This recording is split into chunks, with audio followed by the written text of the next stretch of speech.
What's up, everybody? Welcome back to today's episode of Pushing the Pile. I'm Mike Renner. He's Kyle Long, as always. And today we have a very special guest. Brock Vereen joins the program. We were just talking about it. Brock, you're on West Coast time. We're recording at 10 a.m. I feel bad. It's 7 a.m. out there for you. Football doesn't sleep, man. Football does not sleep. Once training camp starts, it's a 24/7 sport, and I'm happy. Well, what's the best time zone in your guys' opinion? If you could pick any time zone, which time zone you picking? It is the West Coast time zone, and Midwest. Yes, I'm completely biased, but by the time the games are over, I still have time to go out and do things. That's what people are missing, and that's what the East Coast doesn't understand. And plus, Midwest, you can be up for the primetime games on the East Coast, and you get to watch the artist formerly known as the Pac-12 play.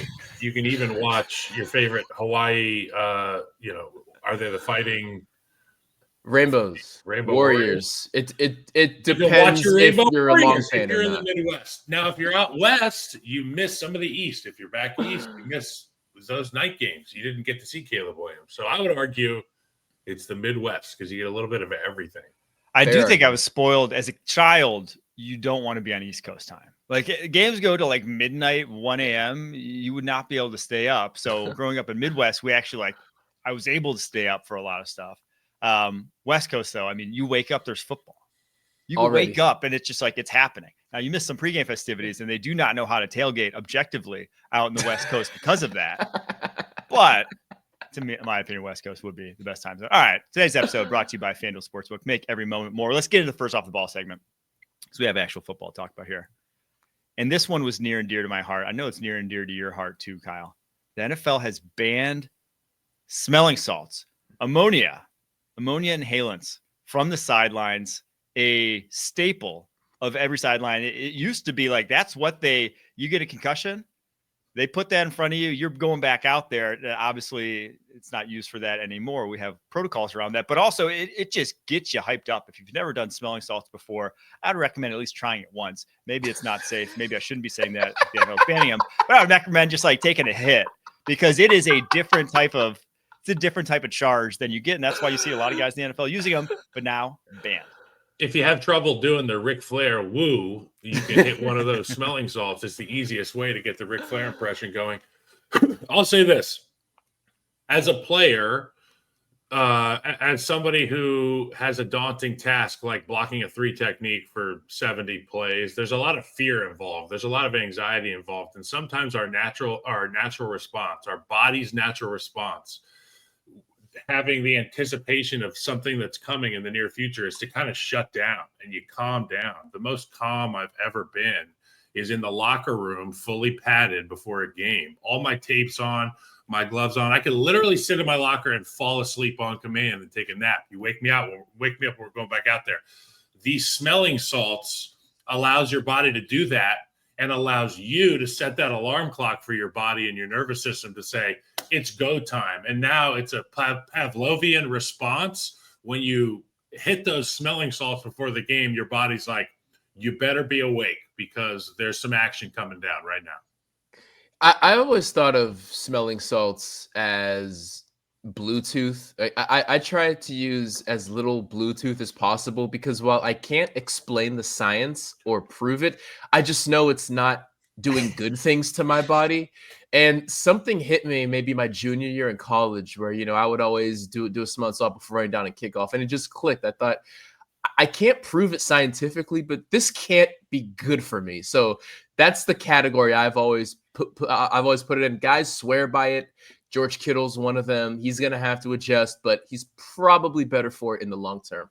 So you're telling me, Brock, that you had the conversation with yourself somewhere in college and you said that the smelling salts are more detrimental to my health than sprinting down the field into a wedge of human beings. This is why football players can't be in politics. We can't be in leadership positions because we will just say anything. Brock, my brain wasn't fully formed. All right. I was 19 years old. I was 17 when I got to college. All right. Cut me some slack. But yeah, it's one of those things you can't give up all the bad habits, right? You gotta smell everything unhealthy. Life wouldn't be fun then. No, there is something. I mean, it's like an immediate it's like a fight or flight reaction across your entire body, right? It's there's something that is definitely unnatural to the feeling you get from a smelling salt. And maybe this is healthier in the long run, but I do think we're not going to see as many big hits. I think this is responsible. Maybe less, maybe fewer injuries on special teams though, because of this. All right. The other big news here that came down the pike yesterday, Jordan Addison, wide receiver, Minnesota Vikings, suspended. First 3 games, violating the substance abuse policy. First 3 games for the Minnesota Vikings this year, that would be the Chicago Bears in Chicago, and then the Falcons and Bengals in Minnesota. Not an easy start to the season. Obviously, could have used Jordan Addison for the start of the J.J. McCarthy era because they're backup wide receivers now. They're 3, 4, 5 that are now going to be their 2, 3, 4. Jalen Naylor, Ty Felton, Rondale Moore, across from, obviously, Justin Jefferson. You know, the irony is here that because Addison was doing 140 miles an hour in a 55-mile-an-hour zone, this offense can't start at 150 miles an hour because we know that Justin Jefferson is going to be the guy that all eyes are on for these defenses. And when you're a guy like J.J. McCarthy stepping into this offense, we've seen what Addison can do as a Robin to Jefferson's Batman. Without that, what does this offense look like? Who are they going to lean on? Obviously, there's a handful of names there, but Addison is the second name we've really leaned on in this offense. I'm interested to see how this entire offense responds here without him in it. It's such a hit to JJ. His first NFL experience and his number 2 is not going to be there. And if you're a defense, although many have tried to double Justin Jefferson, many have failed, but there are 2 defenses on there in Chicago and Atlanta that are capable of removing him from the game. And now JJ has to figure it out, which is basically his redshirt season, how to find guys who are not as capable as JJ or JA. From a Bengals game standpoint, the whole excitement for me was obviously this is Jamar Chase versus Justin Jefferson. Even if they want to downplay it, that's what it was. Who can leave here with more yards? And now there's a little asterisk next to that. But on a serious note, Jordan Addison needs to get it together. He has such a bright career ahead of him that he does not seem to be taking as seriously as Minnesota hopes he would. So I hope this is the final wake-up call for him and his promising career. Yeah, I hope he's seeing some of these wide receiver contracts, right? I mean, the amount of money at stake nowadays, if you are a top flight wide receiver, is bonkers. So, yeah, for Jordan Addison and the Minnesota Vikings, this obviously was somewhat of a long time coming. We knew something was happening here. Not a Derwin James gets driven around. Didn't you hear him on who was it? Derwin James was on Micah Parsons' podcast, and he was like, "Yeah, I just don't drive. I have a driver." And I'm looking at the history of Addison's driving record here, and I said he was doing 140 and a 55. That's just one of the things in the past handful of years. Obviously, you said it's a history, Brock, but I mean, DUI, reckless speeding, people can really get hurt. We've seen players of a lesser caliber that are never going to play in the National Football League again because of decisions they made. From a former player, it's worth the investment to get a driver because it's off your record, and you don't have to fight these charges, and you don't have to call people and say, I'm sorry, knock on somebody's door and say, I'm sorry for this stupid thing that I did. I mean, even if you have like a high-end driving service, it can't be more than it's cheaper than his Lamborghini. Yeah, exactly. Cheaper than a 3-game suspension too. Like it can't be more than like $20,000 to $30,000 a year. And it's like that. And these teams weigh that into consideration for the big check you're going to get, the big Happy Gilmore check you're going to get when you're up for contract discussion. Exactly. All right. Last bit of news. Eagles. Howie Roseman added again, acquiring now cornerback Jacorian Bennett from the Las Vegas Raiders for defensive tackle Thomas Booker, a player-for-player trade. No picks involved here, a rarity in today's NFL. This one's interesting because obviously Jacorian Bennett, if you know anything about Pete Carroll, his defense, what he likes at corner, it's objectively not Jacorian Bennett. He likes size. He likes wingspan. Jacorian Bennett, 5'10". He's a speed guy, 4'3" guy coming out of Maryland. But in year 2, I mean, he looked pretty solid at times last season. He had 7 pass breakups in 9 games. He was pick 105 in that 2023 NFL draft. Thomas Booker was pick 150, but he was a backup, only 179 snaps last season. So, we talk about what makes Howie Roseman so special. Why does he consider the best GM in the NFL by many? Obviously, he's the reigning Super Bowl champion. It's because he is always kicking the tires to find value where value is available. And this, to me, feels like value for the Philadelphia Eagles. Brock, what do you think about this one? Yeah, it's the right call. And it kind of answers a question that we brought up when we were breaking down secondaries. And Mike, you brought it up as well, as Vic Fangio was kind of moving some pieces around. Cooper DeJean may need to play at safety, but then who's going to be at corner? The unspoken thing was one of the best D-line in the league, one of the best linebacker rooms in the league. Should we be concerned about the secondary? This answers that question. They were a little concerned, but that question is now answered. Jacorian Bennett is going to fit right in. At the highest, he will be facing the opponent's third best wide receiver, sometimes the fourth best wide receiver. He is going to ball out. Howie Roseman did it again. Yeah, and I think it's important that whoever you're bringing into the fold, there's a plan for bringing these people up to speed on what your culture is, what your defense is, and there's no better coordinator, in my opinion, at having a culture and having guys bought in. And I think that Jacorian Bennett can step in and immediately be a contributor. And to your point, he's not going to be asked to be this tier one guy for your defense. He's going to be asked to be worth his salt. And that can be accomplished in Vic's defense. Yeah, and I also think he's not going to be asked to play press coverage the way he probably would have had to in Las Vegas. And that's, when you're 5'10", that's what you worry about at the cornerback position, is how do you hold up in press man against bigger wide receivers? Well, Vic Fangio's scheme, you're playing off, vast majority of the time there. So I think it's good scheme fit. And truly, he could beat out Keely Ringo, Adoree Jackson for that other cornerback spot. Would not surprise me whatsoever, even though it's a little late in camp to be adding him to the fold.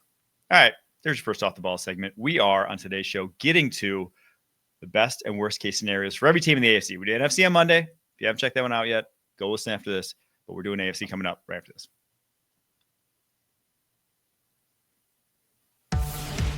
When you need your sports news all the time, we've got breaking news to bring to you. CBS Sports HQ gives you a snapshot of all the sports that matter to you. When you need your sports in a snap, find it on CBS Sports HQ, streaming free anywhere you are.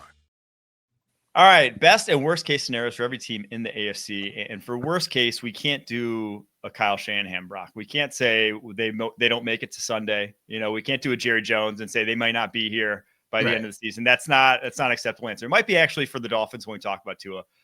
I'm kidding, but the not acceptable answer for anyone else. So let's start with Baltimore Ravens here. Brock, what do you got?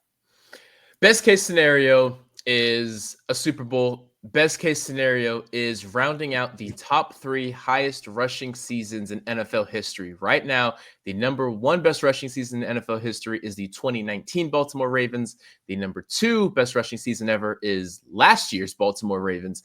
If they can put up rushing numbers that match those 2 years and round out the top 3, it means they were successful. It means they keep their all-star defense fresh all season long. And it means they didn't ask Lamar to play hero ball at any time this year. That is how the Ravens get to a Super Bowl. You know what, Brock? I have written down 2 things here for best case scenario. Super Bowl, Lamar Jackson hoists the Lombardi Trophy, and Lamar wins the MVP, and Derrick Henry wins the rushing title, and all things finally come to fruition for the Baltimore Ravens. We know how good they are in defense. We know how dangerous they are offensively. But the one thing that we also know about this Tiger here is it's got some stripes, and those stripes are earlier than hoped playoff exits. And my worst case scenario is first round playoff exit for this team. One thing that we've seen in the last calendar year with this team as well is the inconsistency at the kicking position. Okay, Justin Tucker, a guy that we've relied on for so long in the National Football League to win us bets on Sunday and hit field goals for the Baltimore Ravens. He's no longer in the fold. There's a lot of stuff going on in that department, and we'll let other people talk about that, maybe JJ. But they're going to have a new kicker in the building. How does this guy fare in those conditions in one of, if not the toughest division in football to kick? We know how often these games come to one-score games. Let's hope it doesn't come down to the kicking game, but worst case scenario, first-round playoff exit. I'm going to take it a step there as well for my worst case scenario. I have playoff loss, but specifically to Buffalo or Kansas City. What does that mean? It means that they did not go to the Super Bowl. And from a Lamar Jackson conversation, he cannot lose to Josh Allen or Patrick Mahomes anymore. He cannot lose to them in the playoffs anymore, right? Obviously, losing to one.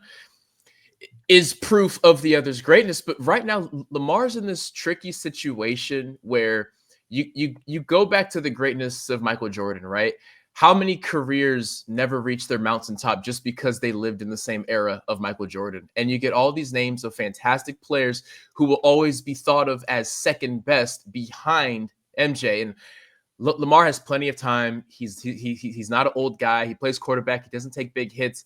But if he loses to Pat or Josh Allen again in the playoffs, it's a question of you're now competing for second best. I don't want that for him. I want his legacy to be as great as it possibly can be. Yeah, I'm right there with you guys that the best case scenario for this team could be all-time sort of stuff. This is a special roster, truly the best in the NFL, in my opinion, from top to bottom in terms of what they have. It could be, the best rushing season of all time with a historically great defense that is a just a steamroller to the number 1 seed in the AFC. But then the worst case scenario is they do just that and go first round exit. And they get bounced either in the divisional round or the championship before making the Super Bowl. That to me is the worst case scenario, because I don't see a world where this team misses the playoffs. It would blow my mind if they don't make it at least to the playoffs, just given how much talent's on this roster. But the worst case scenario is that they're just still grasping at straws come playoff time. We're talking about how did they not get it done once again? Let's get to the Pittsburgh Steelers. In the AFC, best case and worst case scenario, Brock.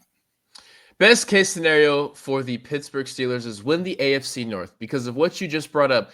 If there is a world where the Ravens don't put it together, if there is a world where their defense gets off to a snail's pace of a start like they have last year, and the Steelers just have it all clicking, they can win the AFC North. I can't see more than that, unfortunately, but I would consider that a success considering how different they look this year. Worst case scenario, Mike Tomlin's first losing season. He has gone 18 years without one. And what it would do to Aaron Rodgers' legacy to sit there and say, under your watch, you got Mike Tomlin's first losing season. The tough position it would put Steelers management in, saying, okay, we've always been middle of the pack, but now we're kind of below the middle of the pack. Do we really need to move on? I feel it would present some uncomfortable questions and conversations about quarterback and head coach. So that would be the worst case scenario. My best case scenario is that this team wins a playoff game with Aaron Rodgers healthy the entire season. There's not a regression physically. Actually, what we saw was progress on a rehabbing Rodgers from last year, who was 40 years old. I wrote him off halfway through the year. I said, he's just, he's done. He's done. He can't do it anymore. And I was wrong. And I lost sight of how quickly you lose the empathy and understanding of what a rehab process is like. And I've never done it as a 40-year-old, especially on a mobility injury. Look, he looked like himself at the end of the year. And I would love to think that this team will finish above 500 and the Mike Tomlin streak stays alive. Now, the worst case scenario is that maybe we do start to see that physical regression this year. And it's not just because of the injury. It's just because he's 41, 42. And in that case, you could be looking at a very, very angry city of Pittsburgh. And just like we saw in New York, they were laughing a lot at Aaron in New York and sad. They would just be angry at Pittsburgh.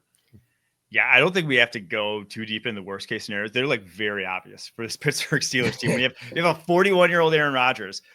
Everyone knows what the worst case scenario is in that regard. But I think the best case scenario, just given what this roster is that this offensive line that's so young, 4 of your 5 starters are within their first 3 seasons in the NFL.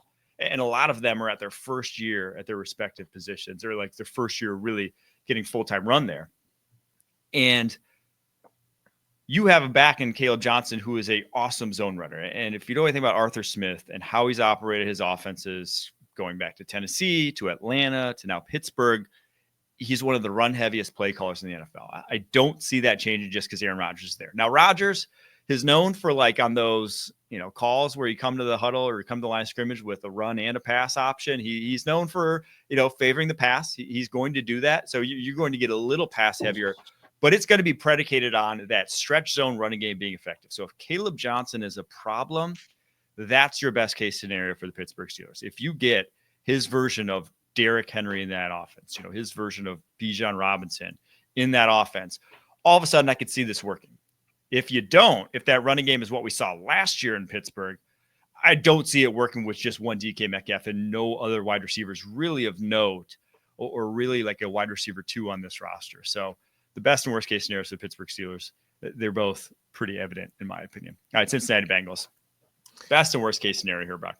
Best case scenario is the Cincinnati Bengals start the season 3-0. Under head coach Zach Taylor, this team has not cared about the first month of football every year except for one. And that year they went 3-0. They went to the Super Bowl. All right. But under Zach Taylor, they are 4-13-1 from week 1 to week 3. That's not good enough. And it's why they're always in a hole coming down the stretch. We know that around week 7, week 8, this team switches a flip and they are one of the most dominant offenses in the NFL. They have to care about the start of the season in order to make it where Joe Burrow and everyone else wants them to go. Worst case scenario is defense makes no improvement. Now, defensive coordinator Lou Anarumo is out. Defensive coordinator Al Golden is in. He has a much simpler concept historically than Lou Anarumo. It's less risk. It's more just keep the ball in front of you. Think Jeff Hafley in Green Bay. But as far as personnel is considered, there's not much difference. They're kind of just rolling out the same guys, except you have a rookie defensive end who just put on a helmet, and you have your all-star defensive end, Trey Hendrickson, who just showed up to training camp, and he's angry.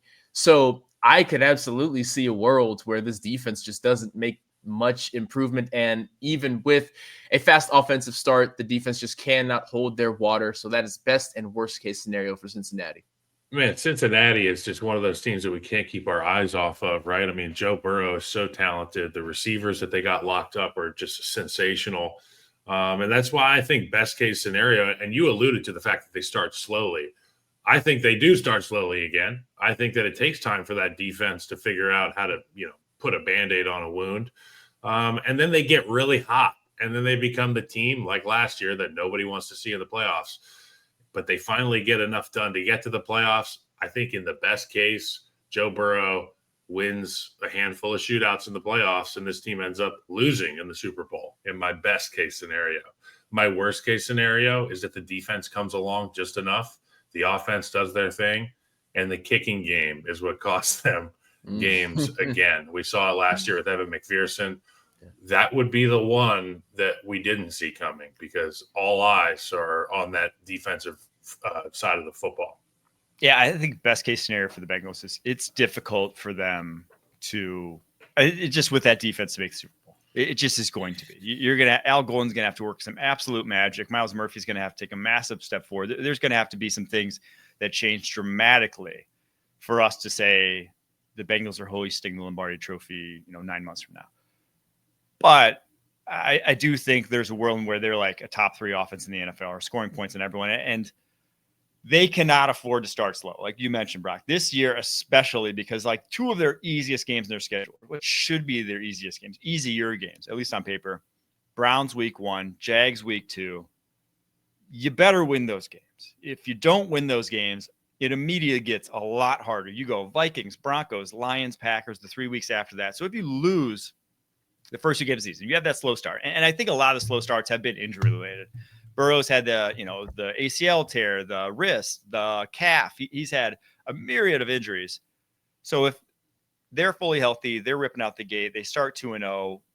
We could talk about AFC North, being contenders there. But if they start 0-2, it's the same story because they are not making the playoffs if they start 0-2 this season, in my opinion. All right, last team here in the North, Cleveland Browns. Best and worst case scenarios here, Kyle. Someone other than Flacco gets a lot of experience this year. That's the best case scenario for this team. I mean, they invested draft capital into a couple young men. They acquired Kenny Pickett, Super Bowl champion Kenny Pickett. Look, you got Joe Flacco.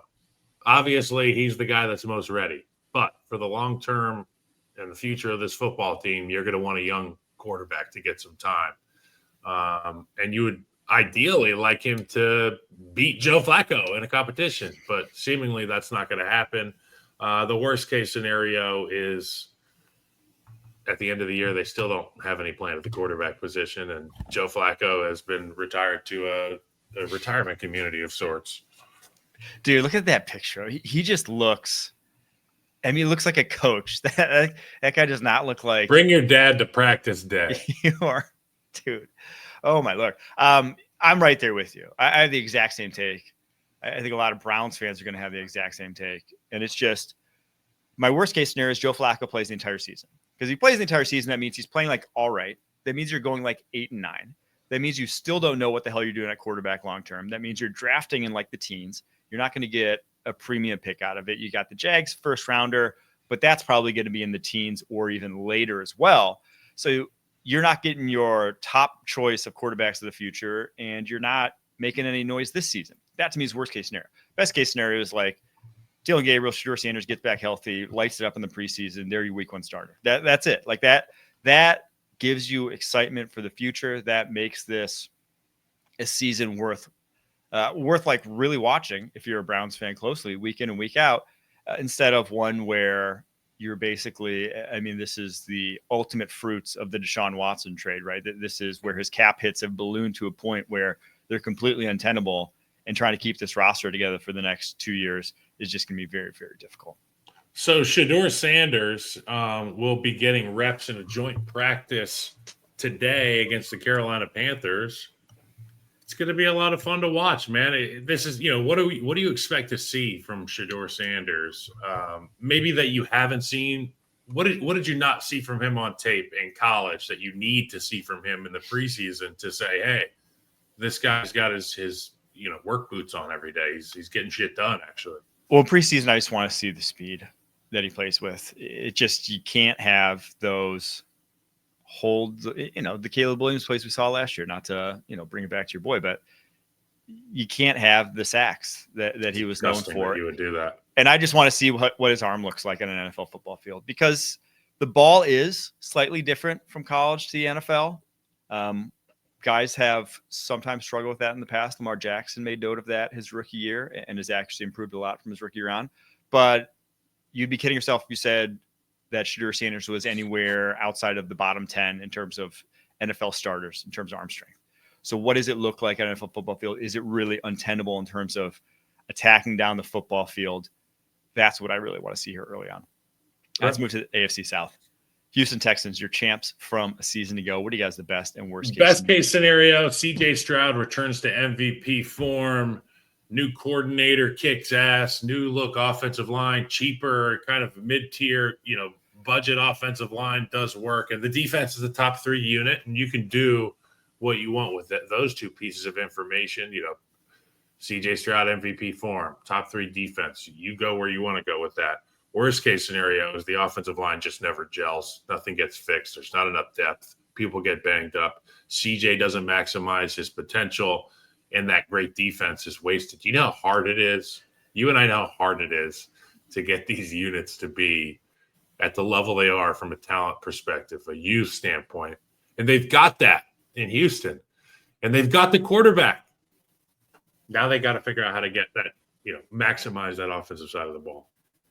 Yeah, I think everyone's worst case scenario firmly around this offensive line, because CJ's flat out can't take as many hits as he did last year. That's just an untenable rate. Not a lot of quarterbacks in NFL history have continued year on year, been able to take that kind of punishment that he did. But the best case scenario is that it's good enough, that mixed with, change in play caller to Nick Caley, combined with just a, maybe you're not great anywhere along the offensive line, but maybe none of these guys turn out to be liabilities here, early on this season, and you can operate the offense at least. It can move the football. And then this defense to me is a sleeping giant. To me, last year, they at times were a top 3 unit in the NFL. I think they have the talent to be a top 3 unit in the, like a truly dominant unit. They were second only behind the Philadelphia Eagles in terms of pass success rate against. So they were very difficult to throw the ball on consistently.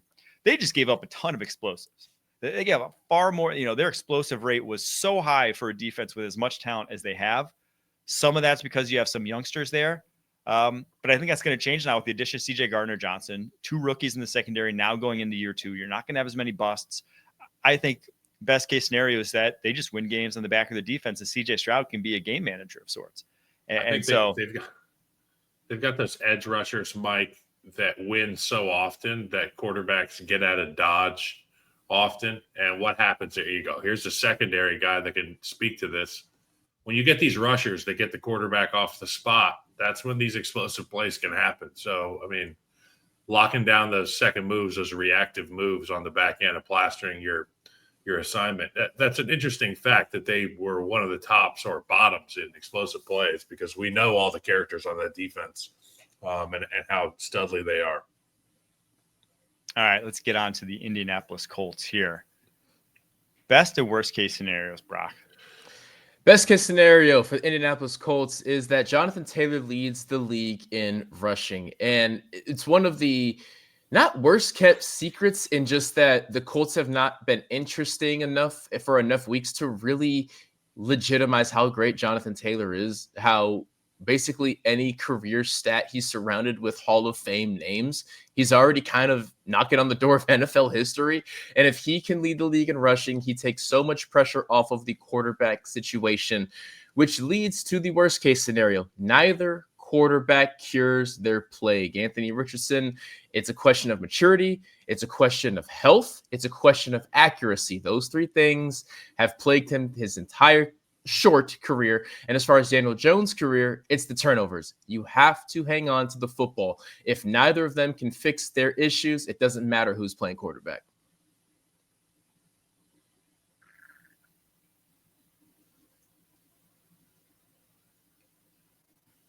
I'm right there with you on Anthony Richardson. And this is, it truly boggles the mind. I was looking up some stats before this.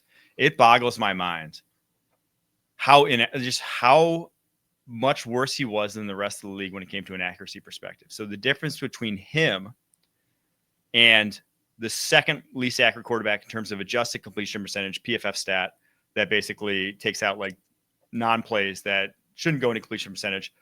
The difference between him and second worst was Spencer Rattler. The difference between him and second worst was like the difference between Spencer Rattler and Jaden Daniels.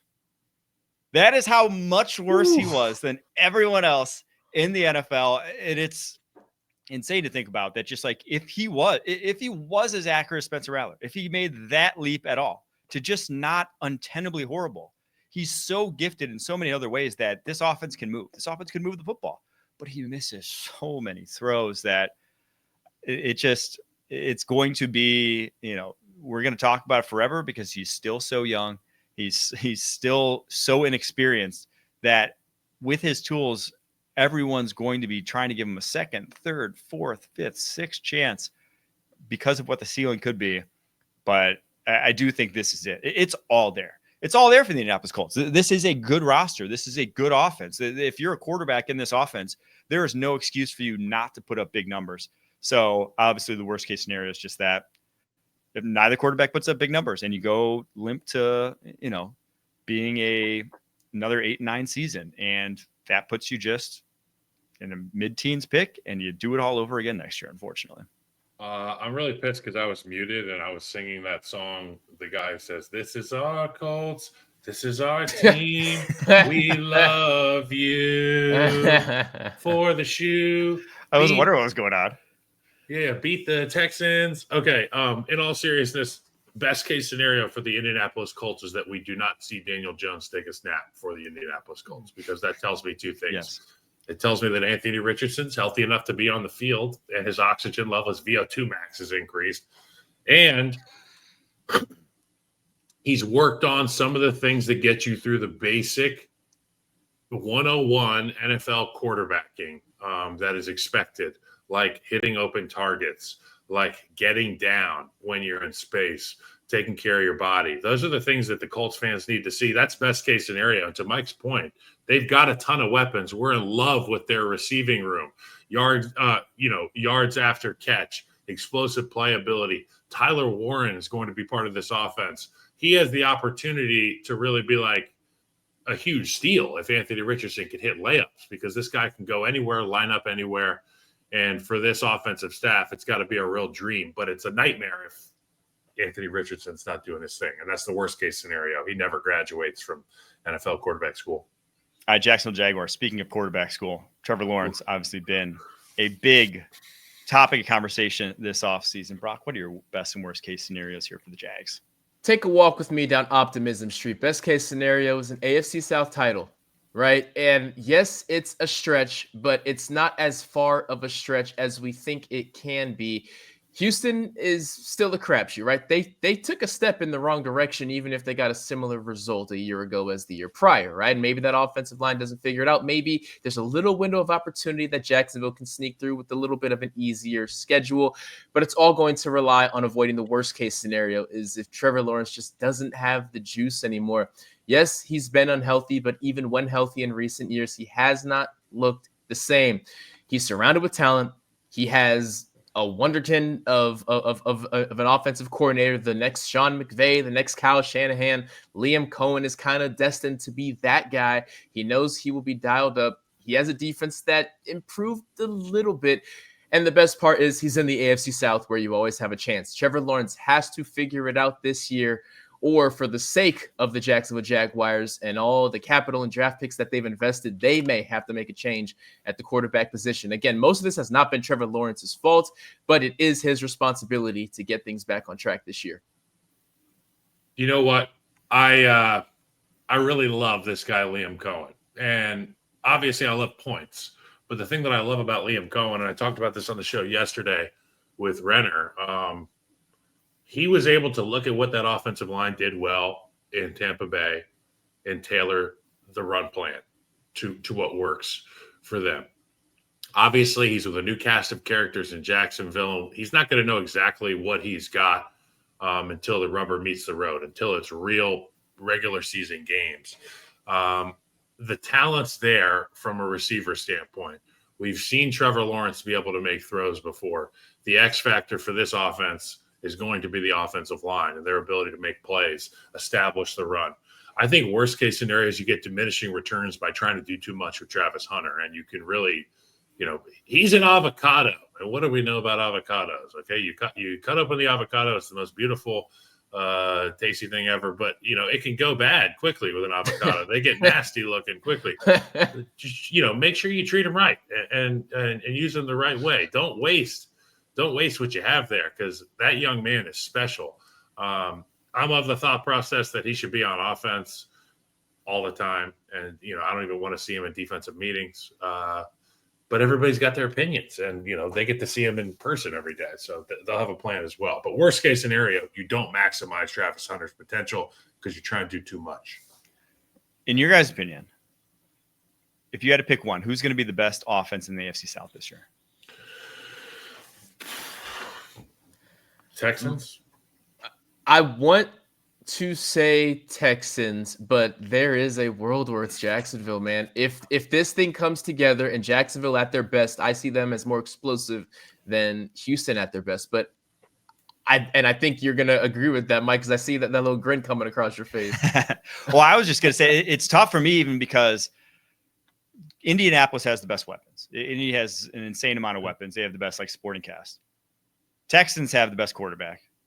Jacksonville has the best OC, though. And it's of those three, I think Jacksonville with the best OC, with more than enough weapons. Okay. Probably lean Jacksonville, but that's why I don't think AFC South title is crazy. If you stack it up, you're they might actually have the best offense in the AFC South, and then that usually leads to the best outcomes. All right, last team, Tennessee Titans, where worst case scenario, they've been there, done that, right? They know worst case scenarios there in Tennessee after last season. What is their best and worst case scenarios here, Brock? Best case scenario, Cam Ward, 4,000 pass yards. Every time I think of Cam Ward's weapons, I assume he has the worst in the league, but that's not quite the case. You got Calvin Ridley, you got Tyler Lockett, you got Van Jefferson, you got the young speedster and Chimere Dike, you got tight end Chigo Okonkwo, you got running back Tony Pollard, who's a walking 1,000 yards. That's enough to open some things up, and Cam Ward, with his accuracy and his arm strength, let it fly. 4,000 pass yards. Is it going to win the AFC South? Is it going to get them to a playoff game? No, I don't think either of those things are within reach, but it is everyone saying, okay, the least talked about number one overall pick can now be talked about in a much better light. Worst case scenario, most boring team in the league. And I choose that word boring very specifically because you have the number 1 overall pick, because you have a dominant defense that just will always be dominant, quite honestly. But if nobody cares, that's an issue. If nobody's talking about them, if no one's taking them seriously, that's the issue. So it's not just, losing every game, which obviously could be the worst. It's being boring. I want Cam Ward to have some kind of spotlight going into his second and third years. You can't be boring in your rookie year. I just love everything that I've seen from Cam Ward. And we watched him at Miami, living down here in South Florida. He was on all the time, every weekend, every barbershop, every bar. It was the Hurricanes. It was this guy just casually just standing in the pocket, looking like he's taking a nap, flinging that thing all over. And then you hear him talk at Titans training camp. And I kind of lean forward in my chair a little bit, as a player. I love what he's talking about. I love his messaging. I can only imagine being inside those walls, having that young quarterback there, that, unappreciated, not shiny number 1 pick. And he shows up and he slings that thing around. He has that attitude. Guys rally around that. And when you've got a chance at the quarterback position, you've got talent, you don't waste it. They may be the most boring team in the league, but I'm glad you pointed out, worst case scenario, they may be the most boring team in the league. They've got a good defense. They've got a quarterback who can throw it. They've got a couple of weapons, albeit not A-list superstars. They've got dudes. So anything's possible with a quarterback. That's my best case scenario. You find out this year that Cam Ward is your guy for the next 15 years. I didn't really have a worst case scenario. I just think it's like more of the same from this team. I guess that's my most boring answer. I'm right there with you. I love your answer for worst case scenario, Brock, about being the most boring team in the league, because like you said, Kyle, if there's anything about Cam Ward, it's that he is not boring. That guy does not play boring football. So if they made him boring, if this lack of supporting cast, a mediocre supporting cast, this new look offensive line doesn't gel, if it turns into boring football, something has gone horribly, horribly wrong. And that's why my best case scenario is just that Cam's got time to be Cam. Last year, Will Levis, 37% pressure rate on 2.74 average time to throw. That's a pretty quick time to throw to be pressured at almost the same rate as CJ Stroud was. And he was, CJ Stroud was over 3-second time to throw. He held the ball a little bit more. That offense was a little bit more deep dropbacks. They just could not pass protect a year ago. Now, obviously, we know they completely overhauled it. Dan Moore Jr., Kevin Zeitler, additions to that offensive line, J.C. Latham back to his normal right tackle position. Bill Callahan is your offensive line coach. Like, it should be a lot better, but I don't think there's no best case scenario where I see this team making the playoffs. Best case scenario is Cam Ward just like, it looks like a guy. Because I remember texting my buddy right after Titans got the 1 seed. Buddy lives in Nashville. I was like, congrats on getting Cam. Even back then when it was like people were debating, is it Cam? Is it Shedeur? I was like, they're getting Cam. This is the guy. He just like, congrats on getting him, because at minimum, I can't see this guy failing at the NFL level. He is too driven. He is too talented. It might not be elite quarterback play, but this is your franchise quarterback. I cannot see him not being that at the NFL level. Brock, I got a 10-second Bill Callahan story. Okay. Took a visit to the Cowboys. It was Bill Callahan and Frank Pollock were the O-line and assistant O-line coaches. Sat me down in the room, just us three. On the whiteboard, Bill Callahan draws an O-lineman, he draws a D-lineman, he draws a linebacker in a stack. And he's like, this guy goes here, what do you do? I'm like, I block him. And then he like draws both of the guys coming. And he asked me who I was going to block. I looked at him and he goes, get out of my office. You can't play for me.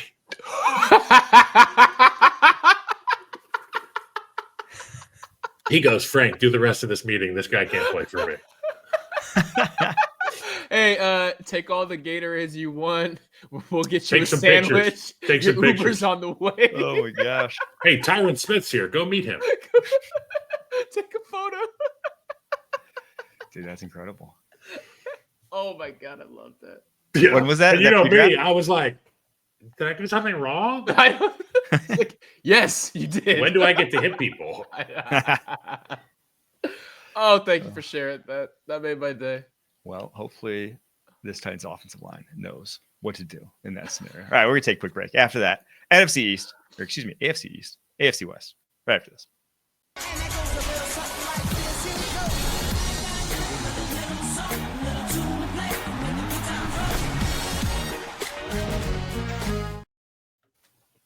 Buffalo Bills, your AFC East champs from a year ago. What's the best and worst case scenario here for Brock? Super Bowl appearance. And that's the only thing missing in the Josh Allen story. Of course, he accomplished an MVP. He's been Superman since he entered the league. Since after his first playoff appearance, he really dialed it in and started cleaning up some things. I mean, as far as the Josh Allen arc is considered, it's just getting to a Super Bowl. I'm not going to say he has to win it because I would argue that the worst thing for them, not worst case scenario just yet, but the worst matchup for them is the Eagles. I feel the Eagles would dismantle the Bills. I just think from a strengths versus weaknesses standpoint, they align so much in the Eagles' favor. So I'm not going to put that on his shoulders, but making it to a Super Bowl for Buffalo, a huge notch in the belt of Josh Allen.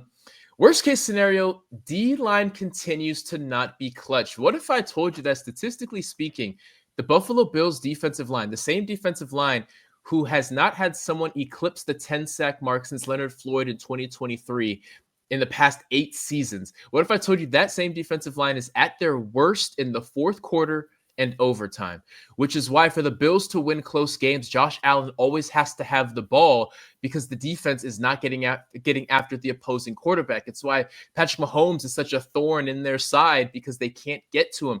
This defensive line has to be clutch. If they're not going to be clutch, then I see their ceiling still being what it is. Best case scenario, the investment they made in that defensive front pays off. These guys come back from their PED suspensions and otherwise injuries, veterans like Joey Bosa, and they're able to have that pass rush in the playoffs. Another part of that best case scenario is Dalton Kincaid is as advertised. The worst case scenario is that Josh Allen wins another MVP and this team doesn't win a Super Bowl. It's just they've seen it all in Buffalo. They're ready to see the Lombardi. It is funny. I feel like there's like a handful of teams in the AFC that just like their worst case scenario is like the same. It's just they don't do it this year, right? It's just that they let the Chiefs walk all over them again. That's the worst case scenario for like so many teams, unfortunately, just given their dominance in that conference. My best and worst it just revolves around health and draft evaluation. I'll say it is they stay healthy. Joey Bosa stays healthy. Dalton Kincaid stays healthy. This offensive line stays healthy. Injuries don't hit. Injuries hit. That's, I think, worst case scenario. I think they're going to have a tough time if they have serious injuries along either line of scrimmage. But then also they are healthy and their draft evals are correct. Their draft eval on Dalton Kincaid, draft from the first round tight end. He turns into that guy. Their first round eval on Maxwell Hairston turns out to not be their first round eval on Kyer Elam, right? Like he actually turns out to be a guy who can handle Xavier Worthy, right? Handle these speed wide receivers, Zay Flowers, handle these speed wide receivers you're going to have to face in the AFC playoffs. And he could just stay in their hip pocket and you don't have to worry about that guy on that side the way you had to do at times last year. So, yeah, I do think that is just it for the Buffalo Bills because that Kyer Elam, once he came into that game a year ago, it was like a deer in freaking headlights for them. It was difficult to watch. As long as you don't have that, I think I think they are right up. I think they at least can get over the hump of the Chiefs. Now, I don't know if they beat the Ravens, but they at least can get over the hump with the Kansas City Chiefs. All right, Miami Dolphins, your, I believe, runner-ups in the AFC East a season ago. Best and worst case scenario, Brock. Best case scenario, players buy into the culture shift. Now, the last thing you want to do as a head coach going into year 4 is saying, hey, we have a new culture. We're going to start holding players accountable, which is insane that Mike McDaniel had to say that and insane that that's the state of the team internally. And obviously the Tyreek Hill situation, that doesn't help. There's been a slew of injuries. That doesn't help. And they really just haven't performed anywhere near people thought that they would. And I understand that. But you got to find a way to get guys to buy in. He's big on this culture shift. His scheme isn't going to change. The defense is kind of depleted. That's the best case scenario, is if players can buy in and just start showing that they care about football and that they care about winning. Again, worst case scenario is that they end up having the worst pass defense in the NFL. There are very low expectations for the secondary. They just can't be the worst. The only returning starter really they had was nickel Kader Kohu. He is out for the season. Veteran cornerback Artie Burns is out for the season. It's going to be Minkah Fitzpatrick and a bunch of dudes you never heard of. They don't have to be in the top 15. They just can't be ranked number 32.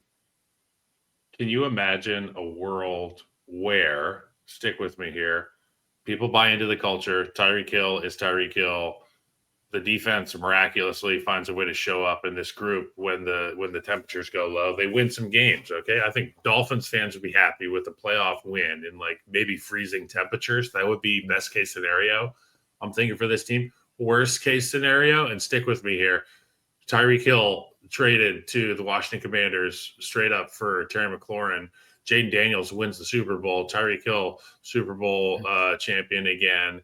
And Miami fans are crying on their yachts. I'm just saying that would be worst case scenario. It'd be pretty sad. And the whole season, Zach Wilson is throwing to Terry McLaurin. I feel like if you have a yacht in Miami, chances are you're a fan of a different team. Just the Dolphins.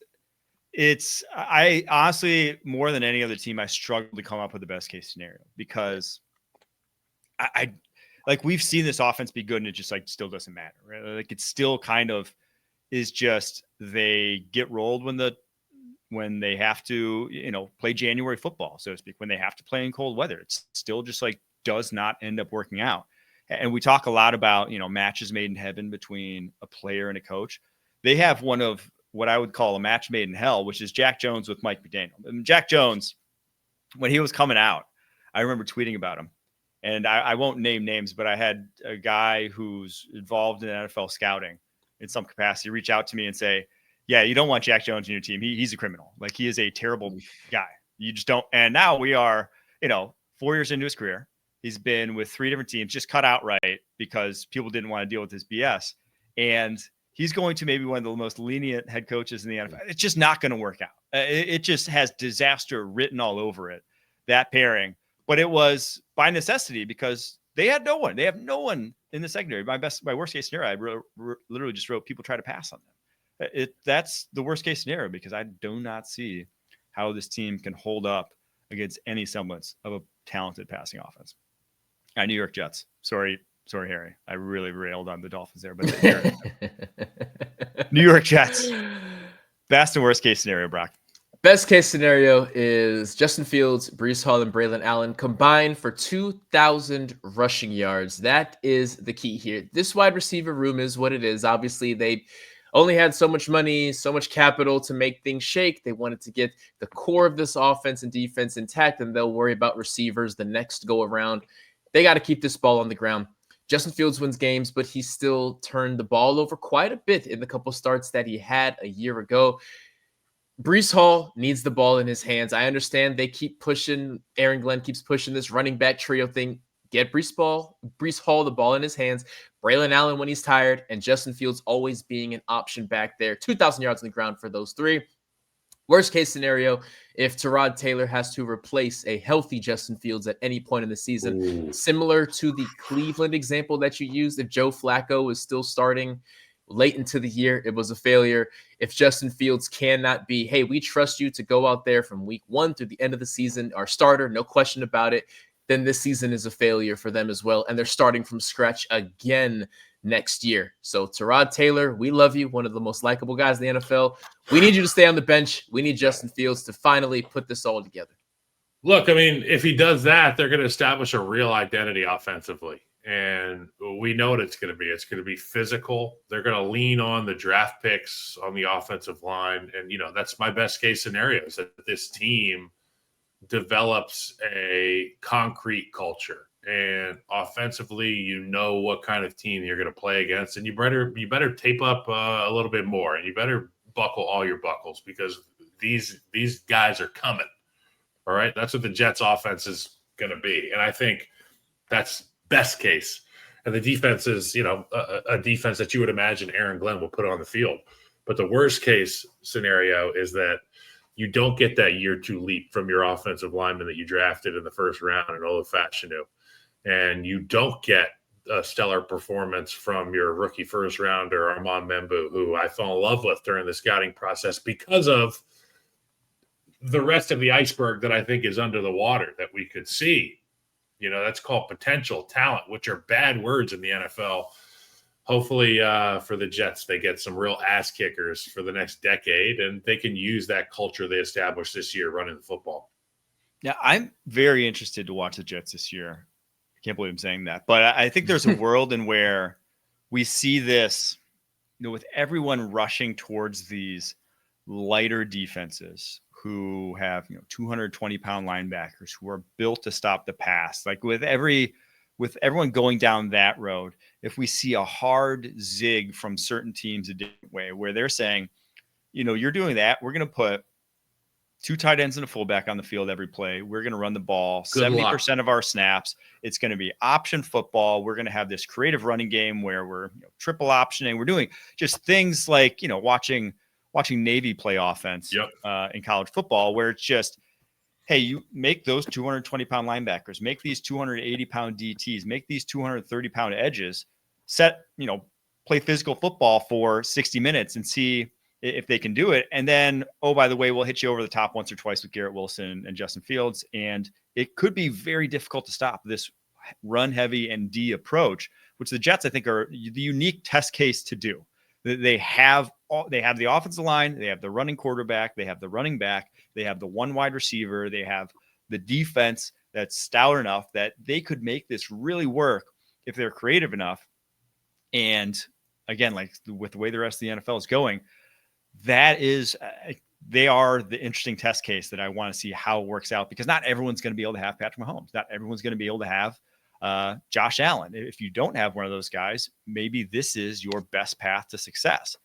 So I'm very curious to see how that works out. But the worst case scenario is just like, every other year of Justin Fields' career, unfortunately. Not to really hammer home, but that's just how it's gone for him the rest of his career. All right, New England Patriots, last team in the East here.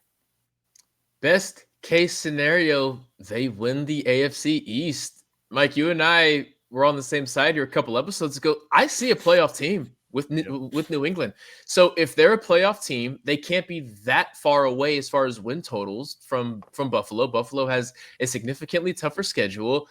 They can win the AFC East. Everything has to come together perfectly, but that's what Mike Vrabel does. He brings guys together. We were talking about a culture shift. We were talking about chemistry in Miami just a couple minutes back. That's what Mike Vrabel does. He brings guys together. He is a no-nonsense guy. And there's something to a head coach that could beat you up if you wanted to, that you listen to him and you fall in line. And that is exactly what's going to happen with this team. Worst case scenario is if the new offensive additions lay an egg, specifically if Travion Henderson can't eventually become the starter from Ramondre Stevenson and show some explosivity in that running back room. If Stephon Diggs, for whatever reason, just does not gel with Drake May, or if Will Campbell cannot hold his own out there on the edge, and now there's a reshuffling, we got to slide him inside, or we got to bench him, and now this new look offensive line can't really find 5 consistent names to protect Drake May, and he's running for his life every play again. But that being said, I do see a playoff team here, and I feel that Mike Vrabel is just the most slam dunk hire that you could have ever imagined. He was born to do 2 things: hit people and coach the New England Patriots, and he's filling up number 2 right there. There was a movie. There was a movie that I watched a very long time ago. You guys may be familiar with it. It's called Cool Runnings. Of course, it's about a Jamaican bobsled team, and they had a team, but they didn't have a bobsled, so they had to make one, and it was a piece of shit, and it was rusted.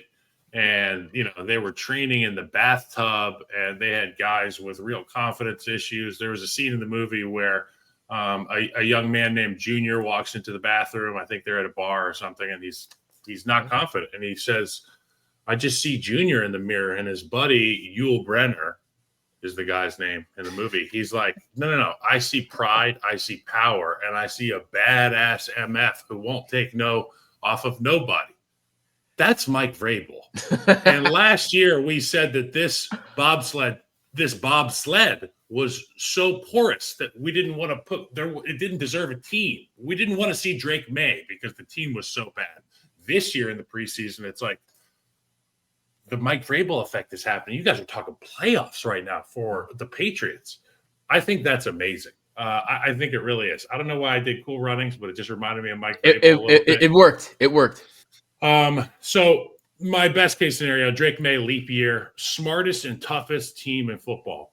And I mean that from a game management, standpoint. Nobody's better than Mike Vrabel, in my opinion. That guy is just like, he lives for the chess match that is the game that you can control as a head coach. Worst case scenario is they're just not there yet. And I'm right there with you guys. The team's going to be better. Drake May is going to be a guy that I can't keep my eyes off of. But there's only about 3 to 5 teams that are elite in the NFL, and maybe the Patriots aren't there yet. That's the worst case scenario. Yeah, I'll just add one worst case scenario because I'm right there with you guys in best case scenario. But I think worst case scenario could just be that Drake May does not mesh with Josh McDaniels' offense. Because if that's the case, it's not like Josh McDaniels going anywhere anytime soon. They're not going to fire him after 1 year.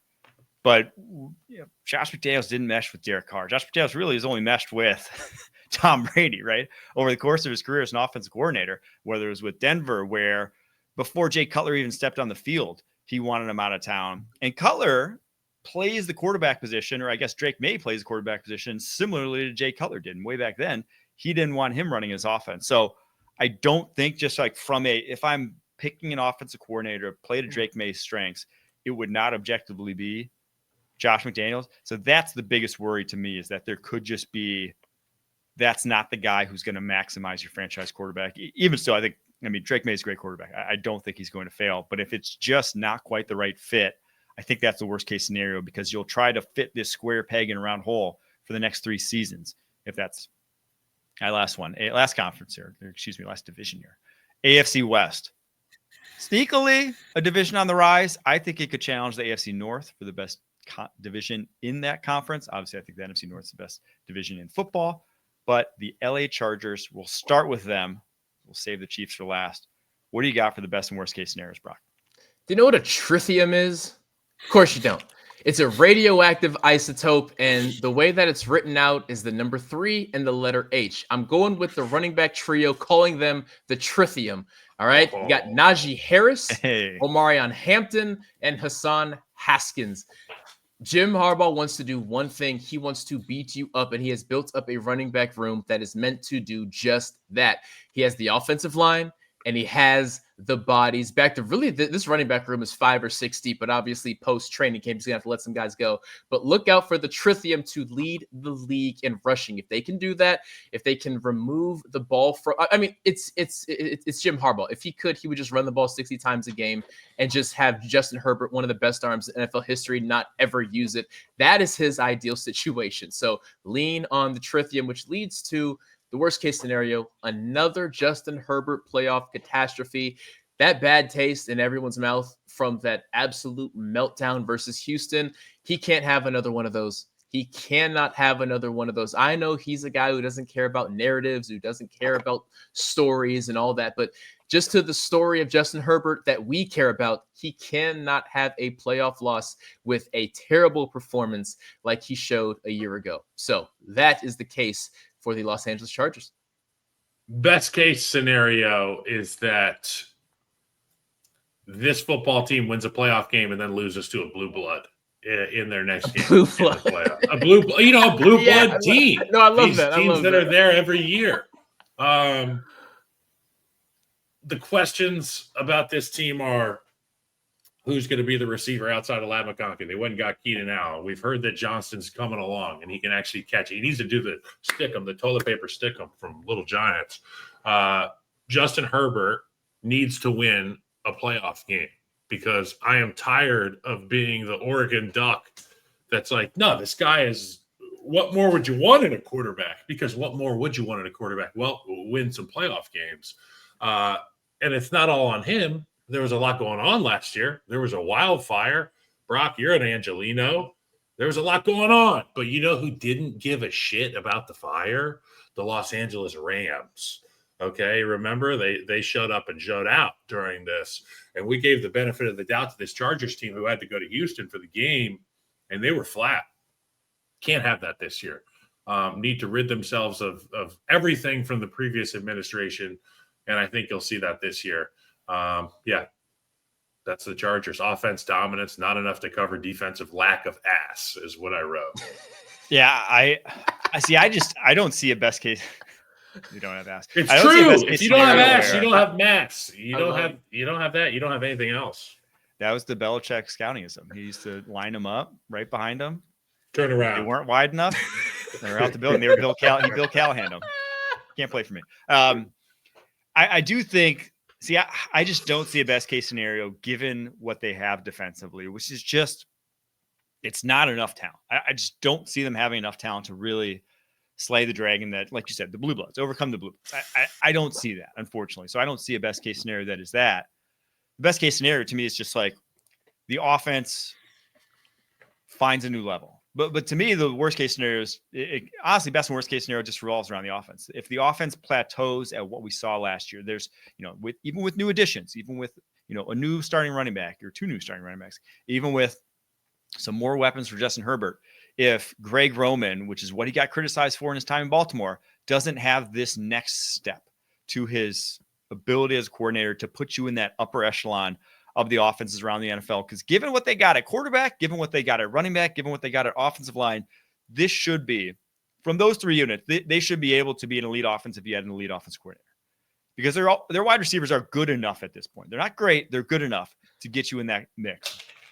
But if Greg Roman can't get you in that mix, that's the biggest worry to me, is because you're probably not going to fire him if you're not in the mix. If you stay the same offense, everyone's going to stay there because you'll still be a good football team. But you'll kind of learn the lesson the Ravens did, that we could be better, that you can get better.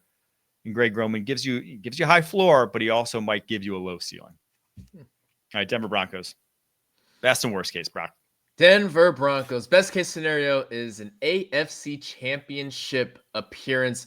They are locked. They are loaded. They shocked the world a year ago. And instead of resting on their laurels, they said, no, we're going to get even better. Now they have to remain healthy. A lot of those pieces are coming off of injuries. But if that can be the case, I don't see how I don't see what the blueprint is for beating this Denver team. You're not passing the ball. Your quarterback's not going to have a lot of time. You're barely going to be able to run the ball. And Bo Nix is so efficient. Sean Payton is so efficient that they're going to be able to steadily eat up clock and move the ball down the field and play smart football. So an AFC Championship appearance. Worst case scenario, the only thorn in the side of Denver Broncos, in my opinion, is if the running back room hits a wall. That's really the only question mark. And quite honestly, they're rolling the dice on the room a little bit. I never like when a room has to really bet on a rookie, and RJ Harvey looks like he's going to be the guy. He's a little fast tank, and I get it, but behind him you have J.K. Dobbins, who, again, there's an injury situation. You have Audric Estime, who had a decent year a year ago, and Jaleel McLaughlin, smaller guy, and by no means is going to be taking more than 5 carries a game on a good day. So yes, this offense is built around throwing the ball. It's Sean Payton. The quick pass game is the run game. You still need a run game, especially when you look at the defenses across this division, across this conference. But all that being said, when was the last time we were this excited about the Denver Broncos? Best case scenario for the Denver Broncos is that Bo Nix gets better. Sean Payton gets more comfortable and has a better understanding of what works for Bo Nix and what makes him tick. And the guys that they sign on the defensive side of the ball are healthy. I mean, they've already got a really good defense. You plug in more talent and with some question marks in the health department, and you're looking at a great unit. So my best case scenario is best defense in football, smart offense, go for a playoff run. I didn't say they were going to win anything. I didn't say they were going to, hoist a Lombardi. I'm just saying this team could go for a playoff run because they're built to do so. They take care of the football. They play great defense. They've got interior rushers. They've got edge rushers. They've got guys on the back end. And now they get guys at the second level as well. Worst case scenario, the Broncos got better, but so did everyone else in their division.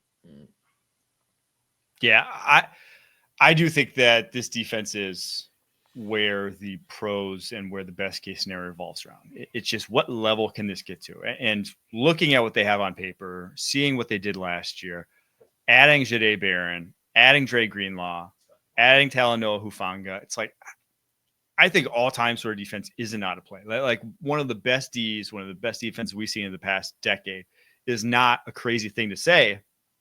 Say Jahdae Barron's like rookie year Devin Witherspoon or rookie year Trent McDuffie. I think that puts him in that mix.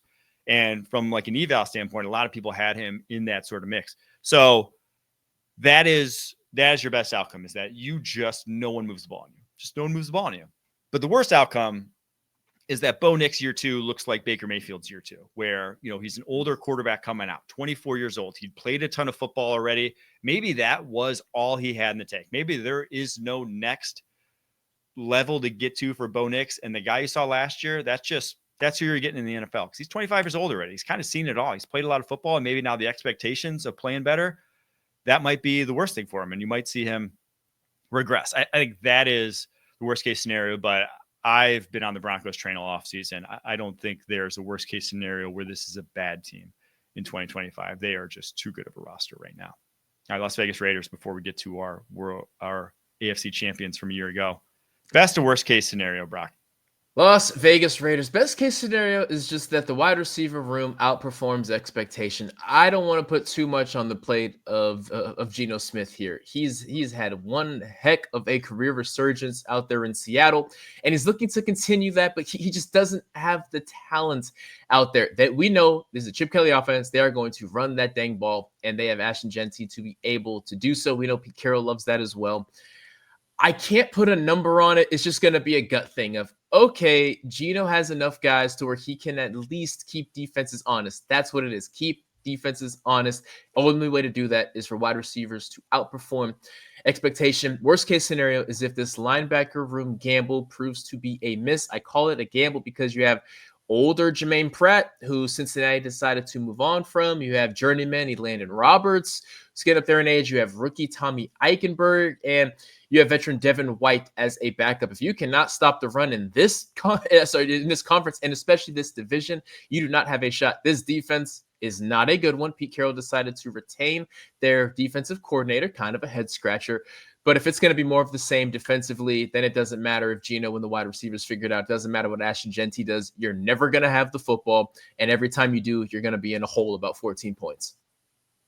Best case scenario is that this team feels like they hit a home run on their quarterback, their coordinator, their head coach. I mean, it's an uphill battle that the Raiders are going to be battling even in the division.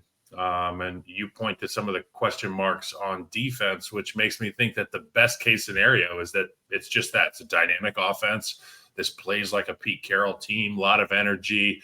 It's going to be a tough place to play, I would imagine, this year. It's the first time that they've got a team that can actually score some points, in my opinion, in a long time. And the worst case scenario is defense has another lackluster year, and it hurts especially because they came a long way offensively. And people will be like, it's just another incongruent football team. And there's so many of these middling football teams where there's just incongruence with both sides of the ball. Yeah, there really is. I mean, this secondary, you don't have to look too long to say, oh, that's scary. Anytime, when we talk about the Vikings, anytime you're taking guys from other teams who could not start for those teams and then bring them over and saying, yeah, now there are starters. Vets who they couldn't start for them, but now you can start for us. It's like, what's your expectation here? How good do you think that guy can truly be for you? But yeah, I think the best case scenario, there are some good case scenarios. They all revolve around the offense for the Las Vegas Raiders.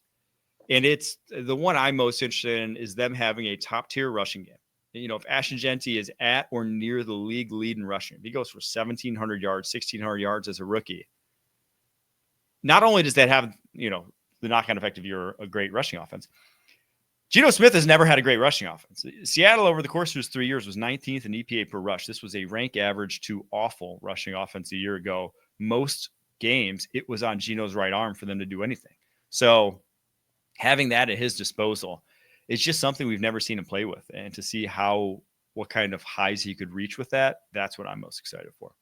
All right, last team, Kansas City Chiefs. We don't even have to do best case scenario. The best case scenario is honestly like old hat at this point. Everyone knows what the best case scenario is. But what's the worst case scenario, Brock, for this Chiefs team?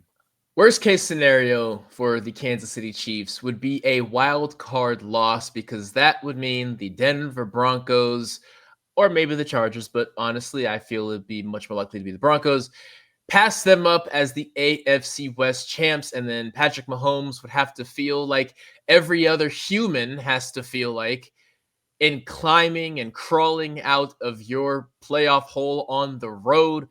And you have to start asking if it's the end of an era in a hyperbolic situation. Now, if Denver beats Kansas City this year, we have every right to think that Kansas City is going to re-up and swing back and all that being said. But you do have to ask, how different does this team look if they decide, hey, we weren't good enough this year, we need to make some adjustments. They've made minor adjustments from year to year, but as far as this dynasty is considered, they haven't had to make some sweeping changes. I don't want them to be in that position. They get in that position with a wild card loss. Yeah, best case scenario, obviously, we know Super Bowl. Worst case scenario, to your point, it's a first round exit. Patrick Mahomes having to watch the playoffs is the worst case scenario. And it doesn't really have to do as much with how good this Chiefs team is. It's just that everybody else is kind of making these moves to move themselves up in the power rankings. And now that window of opportunity for teams that can win the Super Bowl or compete, it's a bigger list now. And I feel like more teams have the opportunity, and there's going to be some attrition in that AFC West. Yeah, I like to say every offseason, if you didn't get better, chances are you got worse because injuries happen, teams catch up. It gets more difficult to win, and that's just how I feel about the Chiefs right now. I don't see necessarily – now the receiving core should be better.